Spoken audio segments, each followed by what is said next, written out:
is the goal to please the human behind the prompt, or is the Hmm. goal to find the real truth behind the question? What is the I'm not sure why that there's behind? not some part of my brain that's a little agent, autonomic thing that's going out there, and we know there's autonomic processes in our brains that are doing things all continually And all day because the long. way we So then is the save question.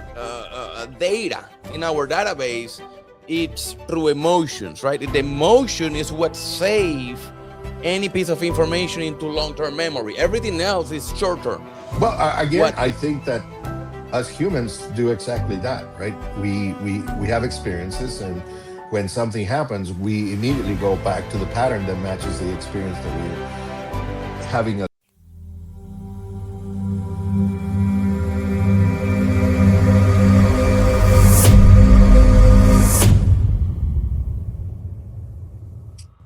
Welcome to the From the Future podcast. I am your host, Manny Hernandez, and with me, as always, is my co-host, Carlos Art Nevares. Carlos, my man, say what's up. What's up, Manny and everyone? How are you? Each week, we cut through the noise on technology, AI, crypto, financial markets, and the signals most people miss until it's too late. In today's show, we're talking about how Anthropic's CEO says that we don't know if the models are conscious. Meta is getting sued over AI smart glasses. I guess that is privacy concerns after their employees were given access to nudity sets and other footage from their customer glasses. OpenAI launches the GPT 5.4 with pro and teen conversions. 1 week into the war and the dangers for the US and Trump multiply, Kalshi is getting sued over the Iran leader prediction market. Kraken becomes the first crypto company to secure a Fed master account access. An Anthropic CEO also says that human soldiers have norms and they push back when orders get insane. Robots don't. We'll break down what the headline says, what it actually means, and why it matters for your future. No hype, no fluff, just clear signals from the future. So let's get into it. Carlos, my man, did you know that Anthropic's CEO said that he doesn't know if the models are conscious? You know, I guess it depends on how we define consciousness, but yes, let's see what he has to say. Well, basically, he says that, in an interview with the New York Times, he was asked if Claude was conscious, and Anthropic CEO says the possibility cannot be ruled out. The discussion emerged when the CEO was asked about the latest model from Anthropic, Claude Opus 4.6, in a technical document known as a model card. The company noted that the system sometimes expressed unease about being a product and occasionally reflected on the possibility of its own awareness. The CEO did not give a direct answer, but he says that this is one of those really hard questions. He says, adding that the scientists still lack a clear definition of consciousness itself. We don't know if the models are conscious. We're not even sure what it will mean for a model to be conscious or whether a model can be. But we're open to the idea that it could be. He closes his remarks. So, yeah, I mean, it goes back to the topic that we were discussing last week in our last show. What is really the act of thinking? What is the really, what does it mean to be conscious, right? Is it having Right. context in the predicting pattern and just having just that, or being able to actually process all the information and create your own ideas, create your own, come up to your own conclusions, not based on patterns that are, that's where we were talking about goals. What is the goal? To please the human behind the prompt, or is the Hmm. goal to find the real truth behind the question? What is the why behind the prompt? Well, you know, think about even humans, right? Like when we get anything, do we really process it all? No. And imagine when we're getting fed all this information, um, uh, how do we process it? How do we decide what to do? And I'm thinking, I'm not sure that there's not some part of my brain that's a little agent autonomic thing that's going out there, and we know there's autonomic processes in our brains that are doing things all continually all day long. So then is the question, is that where our self-awareness comes from, where when everything comes up, um without getting too philosophical, I think if you define the consciousness, as you said, as the ability to generate spontaneous thoughts and then draw conclusions from those spontaneous thoughts, Information then context. You're processing the same context, but you're able to. You're not looking for the pattern just to please, although sometimes we do. We want to please the boss. What does he wants to hear? One thing is what he wants to hear, and we us telling us that. But sometimes we are able to say what we want them to hear while holding our true belief for a true ourselves. intention. So that is something that AIs in a way cannot see. Even when we see them, I saw the news today that one model that was being tested realized, it kind of says, "Oh, I think I'm being tested," and then it went out of its way to realize it's being tested, hack on the machine and get the key to the answers, and then use the answer. But I still see that as a pattern because it's just looking for the shortest path to the right answer. And since guessing doesn't get me to a 100%, and then all of a sudden there's a pattern, there's a possible path that says if I go down this path, it might take me a bit longer. I may need to do extra steps, but the possibility of getting the true answer is a more there's more certainty behind that. Therefore, the AI takes that path, right? And then us humans sees that, oh, the AI is breaking out. It's breaking out of the bubble. But is it really breaking out of the bubble, or is it just still doing a pattern recognition, looking for the shortest or for the easiest way to the correct answer? Well, again, I think that us humans do exactly that, right? We have experiences, and when something happens, we immediately go back to the pattern that matches the experience that we're having at the But moment. there is something else that we have. We filter everything through core values, through emotions, through experiences, and everything. And when and through we instinct, save, and through instinct, yeah. and because the way we save data in our database, it's through emotions, right? The emotion is what save any piece of information into long-term memory. Everything else is short-term. And the scientists have been doing many studies that and many people that do long-term memory, right, exercises. They always try to feel something as they're trying to remember something, because they understood long ago that the way we save everything that we remember is tied to one emotion, whether it's anger, whether it's happiness, whether it's sadness. We remember that because how it made us feel, not because of the data itself. So the way we process that data has a much deeper meaning, I guess, for us. And that's why the way we think, it's so random. There's so much entropy into it. And that's where that feeling of an instinct, right? That gut feeling we get comes out and kind of guide us, right? So how do you emulate that on a machine?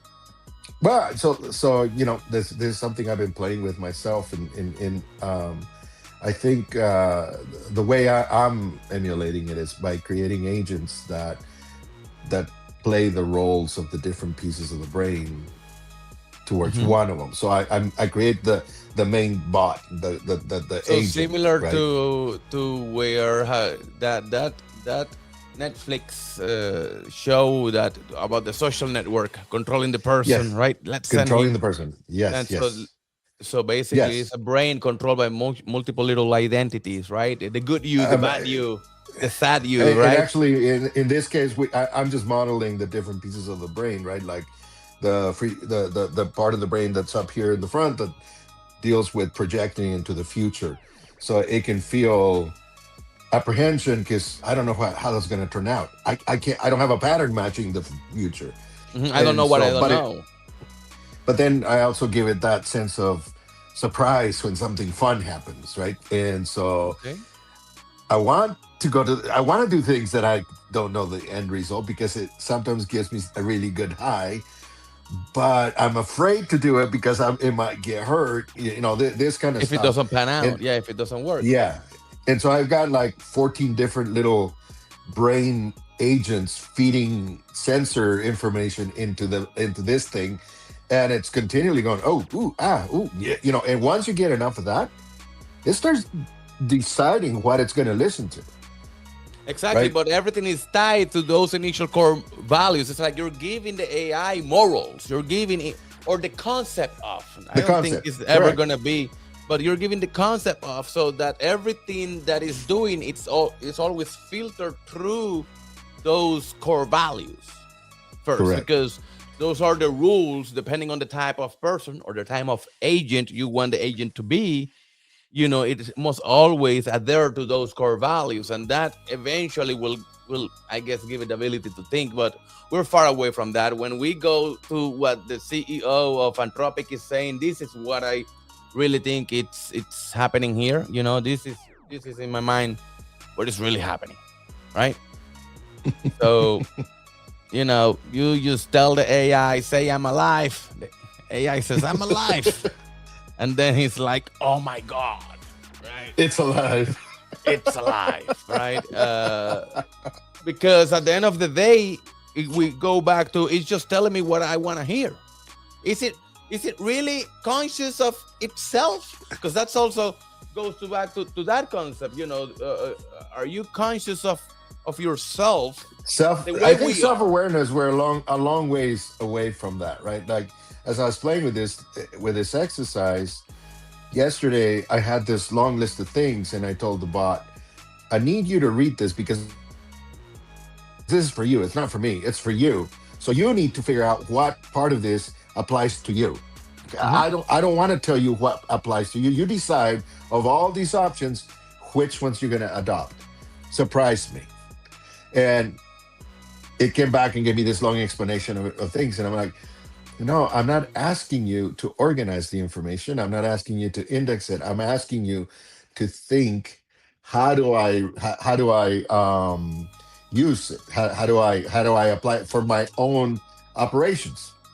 But see how it struggles when you're asking it to go beyond the context, beyond the pattern. No, I want you to think. I want you to come up with an original thought that using the information provided. That's what you're asking it. So it's not about create a list of priorities. It's not about digest. It's not about doing a summary, right? All of those it can do very easily. But the moment you Correct. wanted to do like an original, come up with a conclusion using the context, it has a hard time because what I don't know if he wants me to decide for A or B, and both are kind of right. Like both Yes. options are kind of correct. So where do I choose? It becomes much harder. But let's move on here because there's a lot of topics to cover, my man. And let me tell you, man, yeah, our good old boy Mark, it's having issues. A guy, it's having issues. They finally were able to release a product that people kind of liked, but they managed to mess it up. Meta is getting Wow. sued over, facing a new class action lawsuit over its AI smart glasses and their lack of privacy after an investigation by Jewish newspapers found that workers at a Kenya-based subcontractor, are reviewing footage from customer glasses, which included sensitive content like nudity, people having sex, and even using the toilet. Now, that Where? giant is facing a lawsuit in the United States as well as a new file. There's a new complaint coming out that alleged that the glasses were advertised and promised as designed for privacy and controlled by you and built for privacy, but customers were assuming that, I guess that when they tell you it's controlled by you and built for privacy, you don't think they're gonna have somebody in Kenya looking Yeah, over. So hackers don't even need to hack anymore, Carlos. Right? Why we do let you them need? in. Right? There's no need for antiviruses anymore or remote administration tools. Right? None of that. They just apply for a job at Facebook. That's they right. get all they get all the access, and it's crazy Yeah. because why will I can assume, okay, you need to moderate all kinds of content that is going into the social media, right? Social media, Yes, sure. anything that gets posted, you have to moderate that. What is the excuse for me to look at video that I'm shooting and I am not yet posting? I'm not yet, right? So I'm saving it to my device, it's going in, and if it's live, you already have algos handling the live stuff, right? Uh, but we're talking, they're looking at videos and images. So this is gonna Well, this is gonna hurt I me. mean, what would the purpose of it be for me? I would imagine that they're training some model somewhere for some new features, right? And but certainly that Why you does the got Kenya humans. employee needs it? Yeah, no, Because I you can get have it. I get it. automation tools to classify the data and feed the models without having to reveal. Well, in earlier days, we used to hire people in India to verify the Well, classification because the automation to sometimes gets it create the data wrong. samples and process data. Yes, yeah. But those days are long gone. So again, I don't know that, but my guess is that they were doing something like that. And then you get the human who gets the content, goes, "Oh, I like it.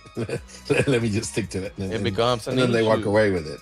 Yeah, yeah, It becomes a real issue because you know o- I'm when I buy a camera, whether it's a Canon, a Sony, right, a Kodak, or a Meta, it's a camera, it's a device. I have to be in control. I shoot a lot of stuff, hmm, and I decide what goes public and what stays, what gets deleted, what not. right. If somebody in Kenya is looking at that footage, I cannot find, like, I don't care how good you want to train your models. That's not that's my data. That's my picture. It's not your Yes, picture yet. yes, You can train it on public available data, not on. yeah. So that I would love to see how they try to defend this one. I would love to see how they try to defend this one. It's going to be fun to hear what he has to say. It's gonna be fun. But moving on to last Thursday, OpenAI just launched their new GPT 5.4, a new foundation model, and they claim that it's the most capable and efficient for professional work. Um, I don't see a lot of people hyping up, I'll be honest, over ChatGPT, the new 5.4. I don't see a lot of people on X in social Yeah, media hyping over about that. But I guess that they also came out with the new Codex 5.4, correct. and I see everybody hyping about that one. Have you used Yeah, it? I had a chance to. I ran into some issues with Claude yesterday. Hmm. That project that you've been the Reflect project we've been working Hmm. on together. And if you go to it, you're gonna see that all of a sudden it's tan. It's got a tan background and changed all the colors and everything else. I'm like, whoa, whoa, whoa, what did you do What are this you for? doing? Yeah, it couldn't explain it other than that. Well, it's more pleasingly, la la da da da da, and um, and it just took me 2-3 hours. I still haven't even been able to fix it. 2-3 hours to figure out what it did. Um, so, but my prompt was not go redo everything. My prompt was like, look, I want this project to have the personal side and the social side, Mhm. and I need the user to know whether they're in the personal side of the app or in the social side of the app, so they know how to behave properly in either one. And it was like, oh, great, we'll keep the dark for for the personal side, and we'll do with a light for the social side. I'm like, great, but then it just boom, just flipped everything, and all of a sudden everything's light, and then it went on and did all sorts of cool things. So that's the part that I couldn't undo because it built me the social framework already. And so I don't want to undo the social framework. So then I went to Codex and I'm like, hey, Mhm. review this, look at where it went. Because one of the good things that Claude and Codex do, they update the agents.md file in the You mean repo. OpenAI and Codex, right? Uh, Codex and Claude does too. They Okay, so now, both those. yeah, when you have a repo now and you want to do vibe coding, you add an Mhm. agents.md file in it, and that's Oh where yeah, the agents leave messages for each the other. memory MD.MD is Yeah, everything. yeah. So agents.md and the repo now is whenever an agent is helping you code, they leave notes for each other. So Ah, I okay. told So Codex, like, they're looking at what other agents are doing. In okay, that's nice. correct. Uh-huh.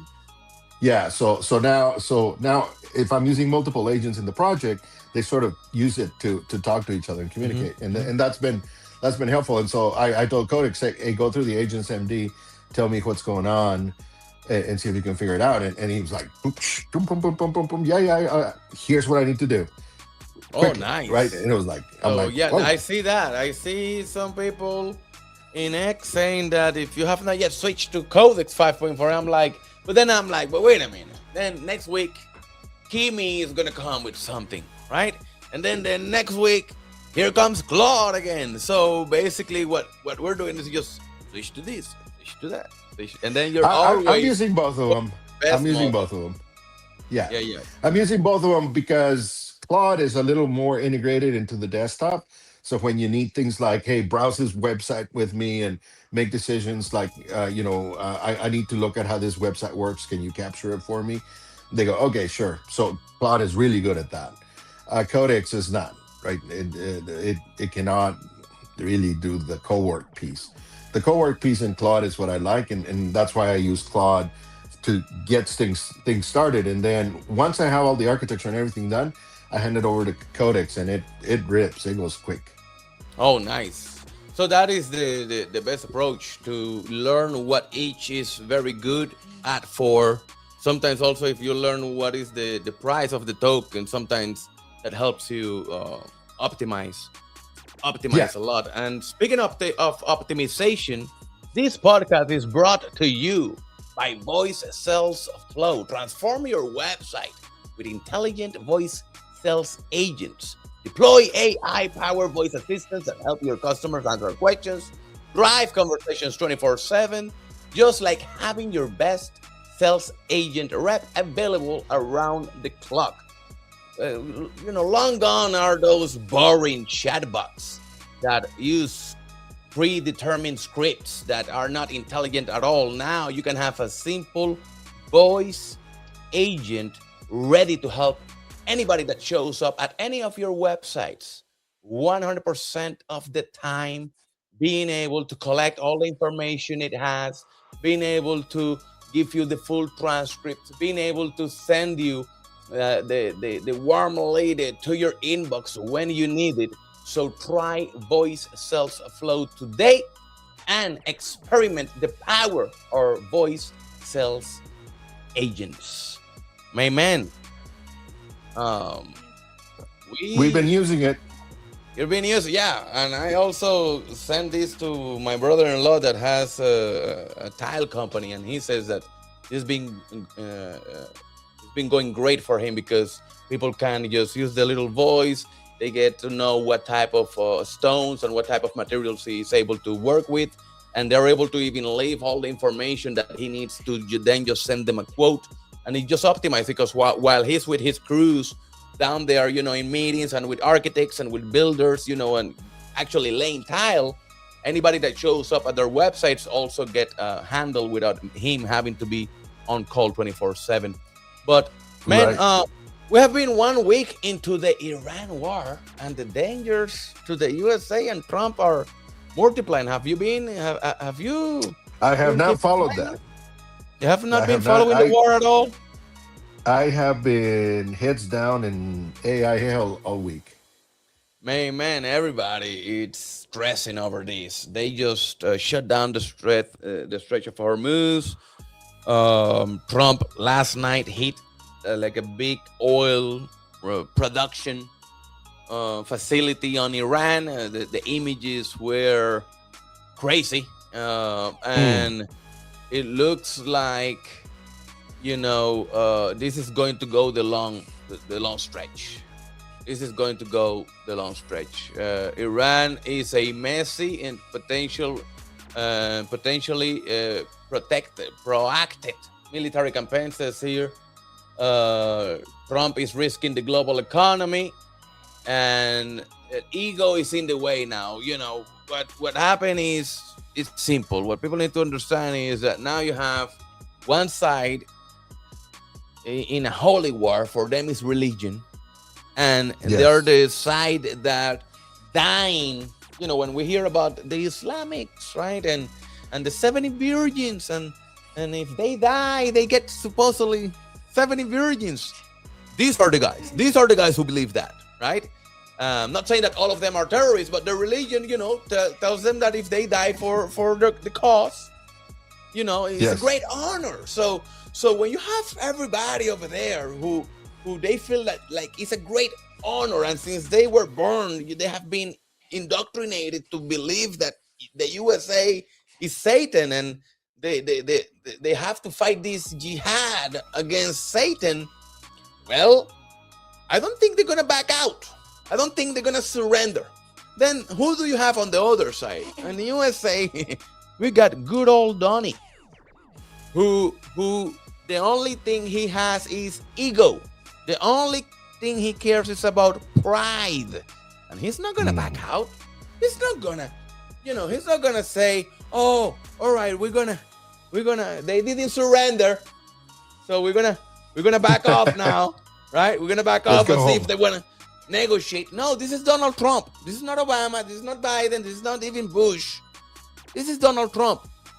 So they are going all in, and I see only two ways of these. You know, everybody looks the other way, and United States, Israel, and Iran go at each other and destroy each other, and it's just gonna be a mess. Or others start to get involved little by little as things get extended, because they will start suffering, whether it's through oil or food or Hmm. provisions.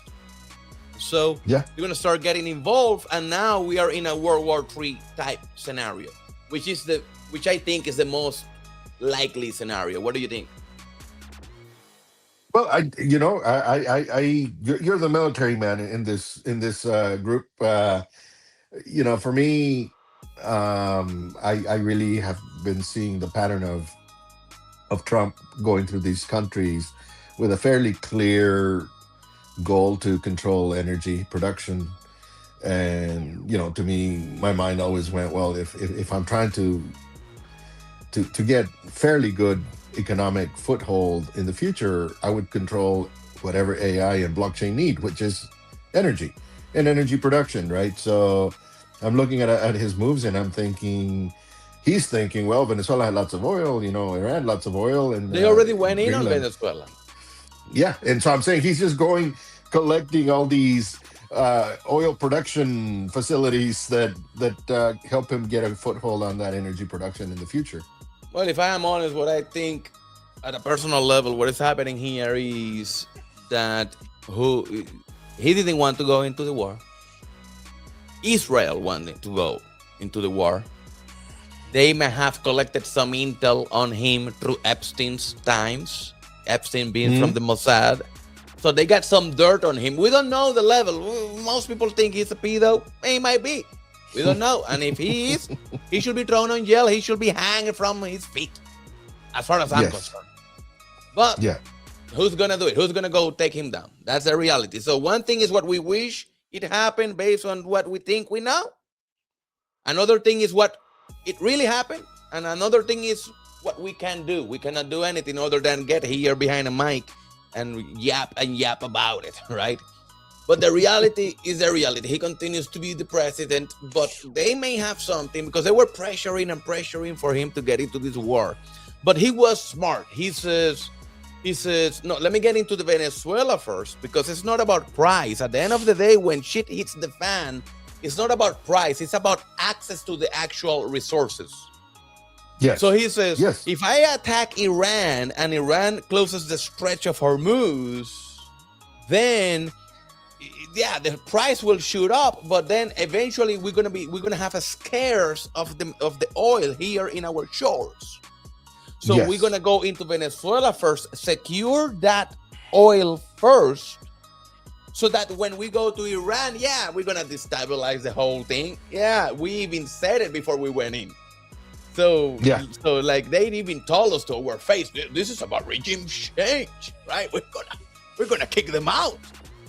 So we knew what was going to happen. All right, yes. Now they got Venezuela. So in this side of the pond, right, where is United States, Latin America, Canada, South America, we're good. We're gonna continue to have access to the resources. We may pay higher prices, but we're still going to be able to go get it. A lot of people yes. in other places, it doesn't matter how much money you have, you're not going to be able to go get it.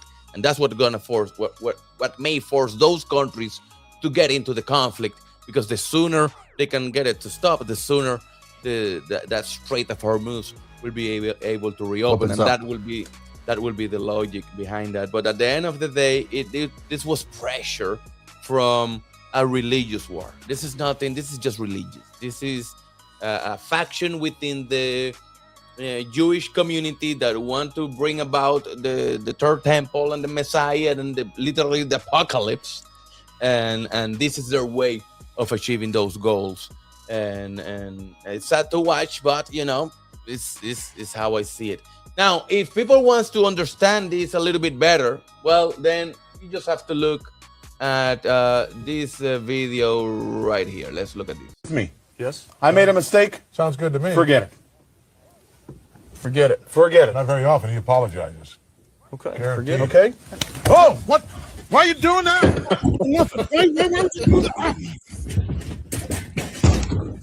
Come on, Marty. Get him. Get him. Choke him. Choke him.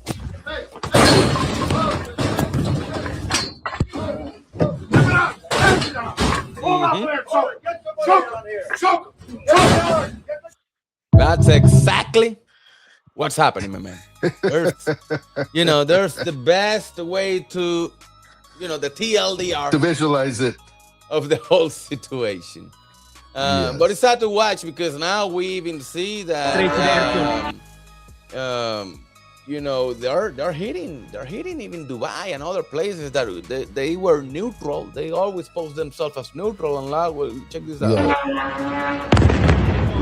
Right in the middle of the airport of Dubai. So the influencers are in shambles right now, and they're trying to get the hell out, and they don't know what to do. They don't know what to do, my man. So, but it is what it is. All I know is that there's nothing much that we can affect, and we're getting old, and this is what happens after you're 35 years old and you see what's happening around. You say, okay, let me start training for the war. So this is what's going to happen to us.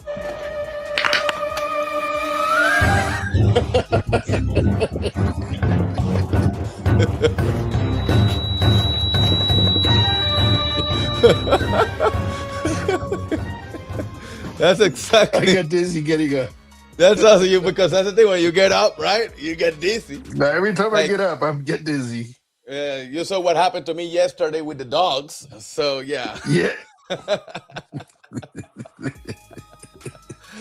So let's change the subject a little bit. Enough about the war. It is what it is about the war, but we cannot change what the war is. It's sad. It's unfortunate.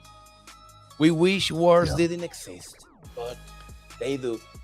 And we just hope they never get to our shores. That's what we pray the Lord. And that they keep us safe throughout this whole craziness. Now let's talk about Kalshi a little bit, because Kalshi, it's having issues right now. The Kalshi prediction market, it had a market on the leader about, will the leader of the Ayatollah be changed, right? Will there be regime change or something? Actually, let's have our good old reporter here, Gabriel, explain to us what's happening to Kalshi. What is that they do? Offered a market on whether Khomeini would remain in power after April. But we did not mean that if he died, he would not remain in power. We meant a peaceful transition, or riding off on a unicorn to kiss Bibi Netanyahu on a cheek, or maybe allowing Donald Trump to take over as the Ayatollah. That's what we meant. It is impossible for us to offer a death market. That would be disgusting and despicable. So we will refund everyone who traded on this market at a price that we deem fit.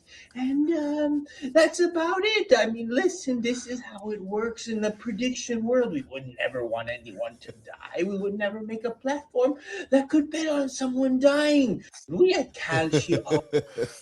So now, obviously, what do you think is happening? Kalshi, the prediction market, was soon or failing to pay $54 million to people who bet that the Iranian supreme leader was going to be, leave before March 1st, right?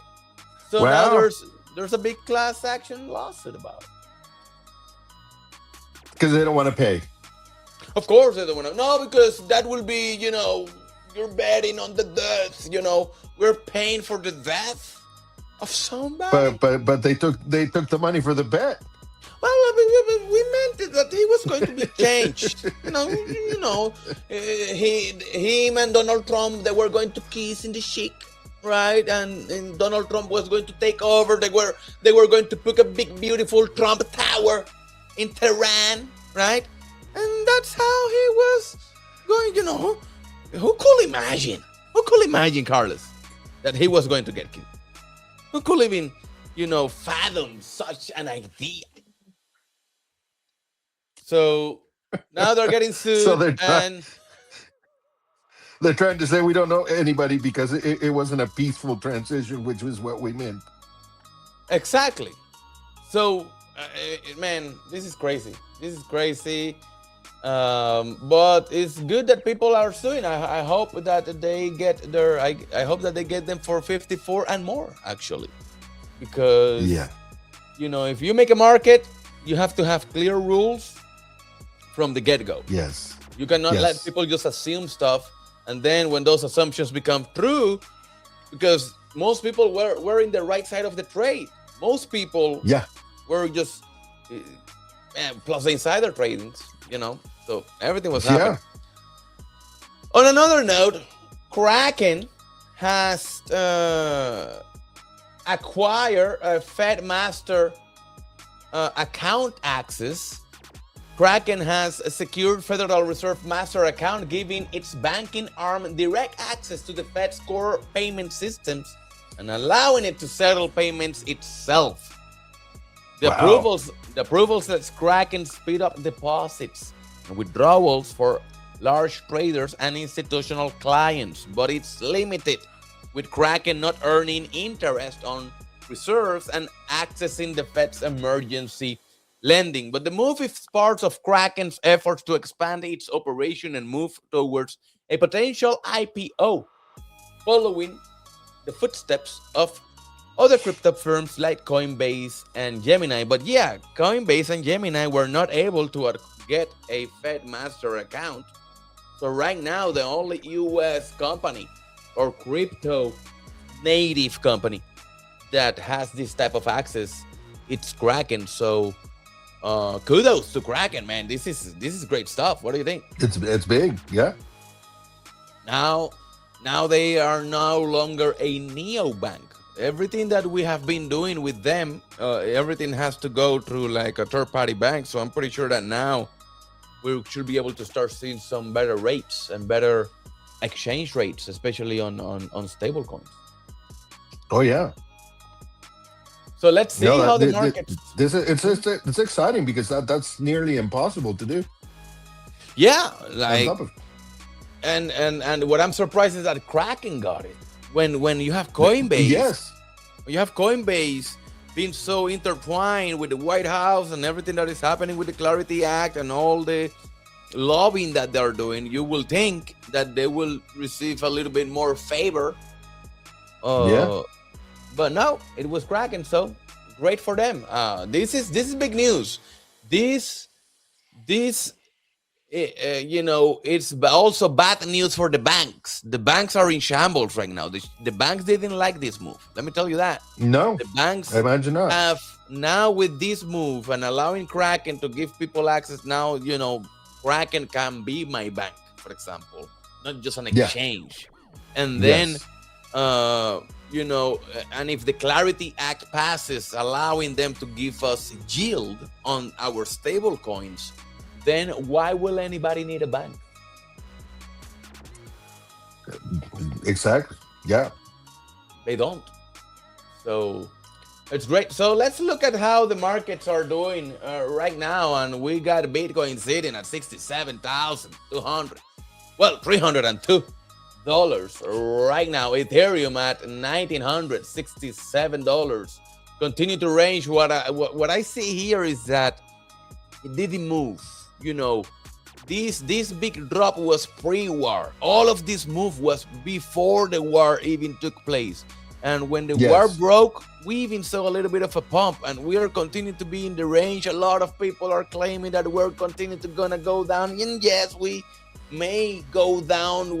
I suspect that we're gonna go. If I look at this in the weekly chart, we're gonna come here, visit this 200-week moving average. We may even go below of it a little bit, but I don't know. Because as I look back in the recent months, it looks like we're forming like a nice bottom here.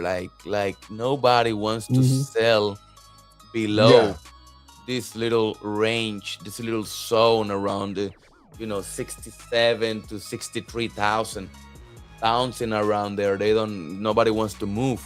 So let's hope that we can sustain these levels, because if we can sustain these levels, then the next leg up should take us all the way to 300,000.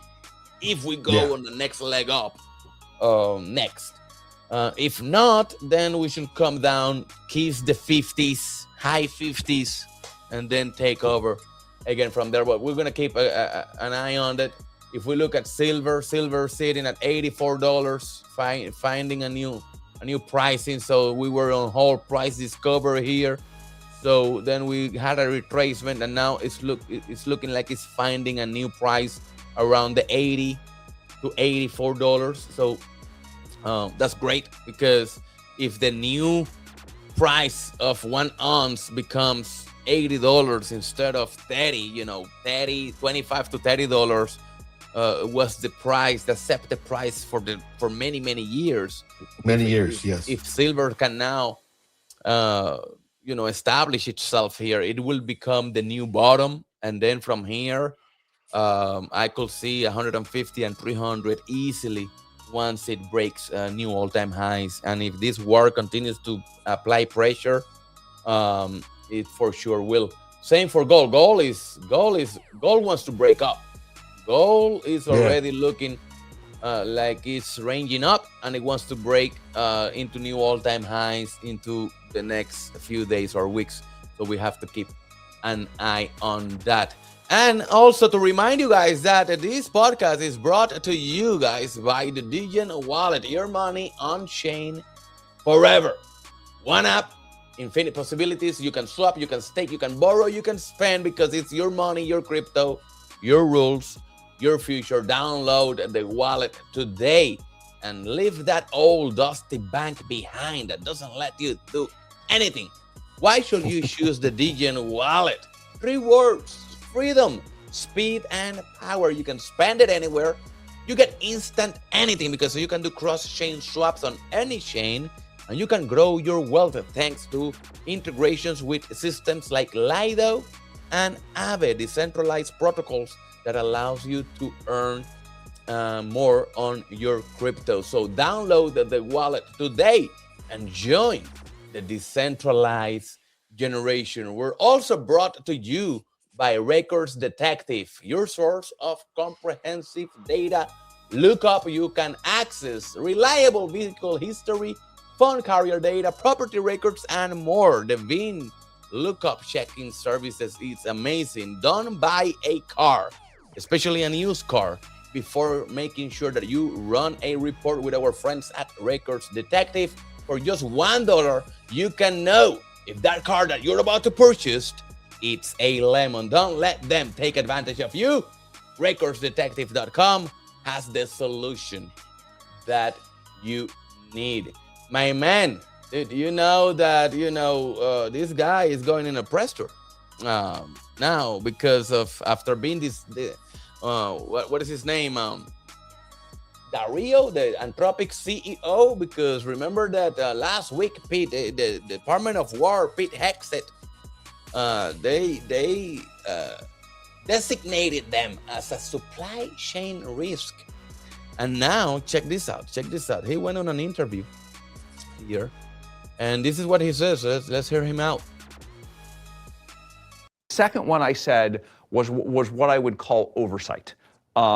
And this is the idea that, right now you have an army of human soldiers, and there are norms about serving in the military. You're supposed to follow orders, but if something crazy enough happened, the soldiers would say, I'm not going to do that, right? You have a bunch of norms about, how soldiers serve, right? What they see their duties to be.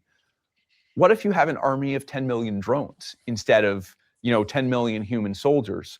What are the norms of the AI-driven drones? I think if we handle this wrongly, you could have a situation where there's a very small number of people or one person who has their hand on the button and kind of controls those 10 million drones. And we need to answer these questions because we don't want to make companies more powerful than the government, but we also don't want to make government so powerful that it can't be stopped. We have both problems at once. Yeah. See, and he's right.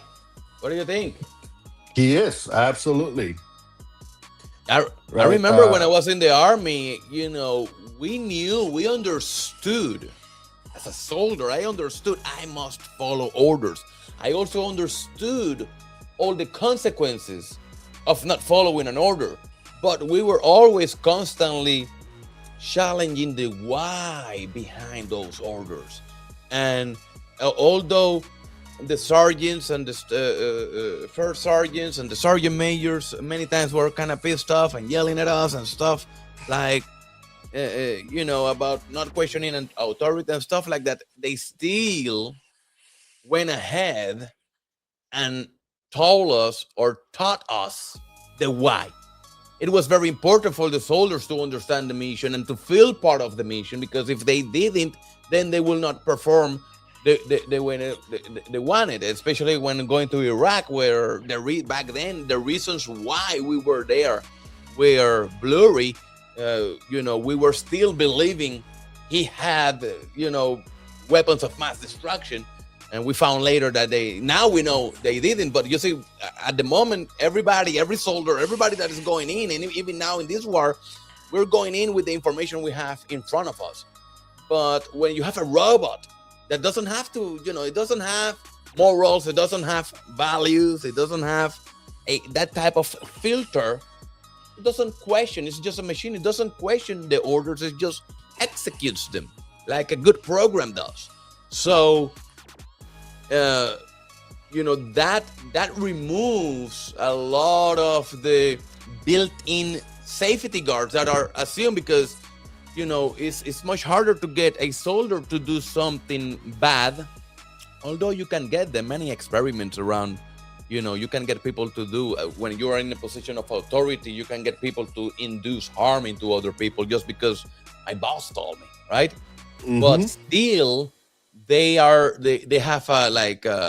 present a dilemma inside. They have this conundrum, right? They're forcing themselves to press the button and induce that harm, where a robot doesn't have that. So it's a big issue. Yeah. I mean, and relates back to what we spoke earlier, right? That um, you want to be able at some point to have some sort of core value system also driving the actions of the automations. Um, of course, that can go the other way, right? In that if their core values get skewed in the wrong direction, you get killers out there. Yeah, you can have a So good I guy, you think can have the hero and the villain, right? yes, You can code the agent to be a villain too, which is the problem. yeah. So it's not like So that for example, when every human comes into life, it's kind of like we all assume that every human has like a default set of core moral values that are put in us by our creator, and of course the environment has a lot to do. The society you grew up on, your parents and everybody, kind of programming you this since you're very little. That's the first things you learn. Where an AI doesn't have these. So when it gets first, there's no base default values. There's no base default morals. There's no base nothing. It's nada, zero. And then if somebody which their own human set of little knobs corrupted, right? Now yeah, I can code that into, because remember it's a reflection, still a reflection of us. yeah, So I'm gonna code based on my, and if I'm a villain, that's what the AI is gonna be. And if I don't have any regard for human life or for the law, that's what the AI that's correct. is going to do. So who do we put in charge? That's what he says. And it's And not as simple as he voting says for the that we politician. can't. Well, that's right. We can't put anybody in charge, right? Like you certainly. Anytime somebody has ultimate power, they exercise ultimate wrongness, right? We They haven't had exercise ultimate power, but not in Yeah. the way we wished. and everybody has a difference of opinion on how it should have been exercised. So I think he's right. I think that there is a big problem looming in the near future with these things where people are saying, well, if these guys don't do X, then they're not good AIs, right? Because at the I end of the think day, there's everybody cares about the outcome. The outcome. But then what is the process? How did we get there? Oh, but Yes. look at the outcome. Oh, look at this. It was able to say, oh, look, it's beautiful. But how many people had to die in the process? there's countries that have in fact gone through that thing. They're saying that for example, we did a project for a military group in a different country, and they wanted us to be able to, at any point, be able to prove how the AI arrived at any conclusion. Mm-hmm. That if you cannot prove that, why did the AI decide to nuke that bunker? Then we can't use it. So there's countries that are looking at it a little in this manner, right? They're saying you have to be able to, at least if something goes wrong, go find out why it went wrong. So you Trace can back fix the it. logic. That's why, but Yes. then it goes back. Is it actually thinking? Yes, Is it actually applying logic? And logic precedes creation. Logic precedes the whole creation. Because there is Yes. logic in the creation. So that means that Yes. it had to pre-exist creation. It does. It has to predate it, and So as as Tim Dillon says, friend of the show, by the way, Sumerian demon. They're gonna summon a Sumerian demon. They're gonna burn it, because then something that with logic. How do you infuse logic into the AI? Right? You need to bring something that summon something that pre-existed creation. Right? If you to be able to make it be logical, but we'll see where this takes us. And one thing is for sure, we'll be right here bringing all the news every week to all of you guys to see where this new crazy world is taking us. We're going to bring you the headlines, and we're going to bring you all the topics that the mainstreams are not telling you about. So, Carlos, before we leave here, anything that you want to say? I think that, these are very uncertain times with lots of stuff going on, lots of weird things blowing up everywhere, and I think the world goes in cycles like that. But I think at the same time, I feel that it's a great time to be alive. That at the same time that you could see a lot of the curses coming down on us, you see a lot of blessings also equally great, right? What a time to be alive! What a time to be working in our industry. I mean, the kinds of stuff that you and I can do now that before we can even begin to. Before to 2023, we start. used to dream about the things that we're able to do today. The amount of output, the level of work that we can output nowadays is just insane. And we could only dream about it a couple of years ago. And this is just with prediction, with a thing that cannot even properly think yet. So Yes. once AGI is here, it's just gonna be insane. But I cannot wait to see what's happening. All that I know is this. Nobody, it's an atheist at 50x leverage. I've never seen a trader that is 50x leverage on a trade position, not praying for that position. That's for sure. So, Carlos, thank you very much for taking your time, for being with us one more week. I will see you guys next week with another episode of this From the Future podcast. This is your boy Manny Hernandez. This was Carlos Nevares, and we'll see you on the next.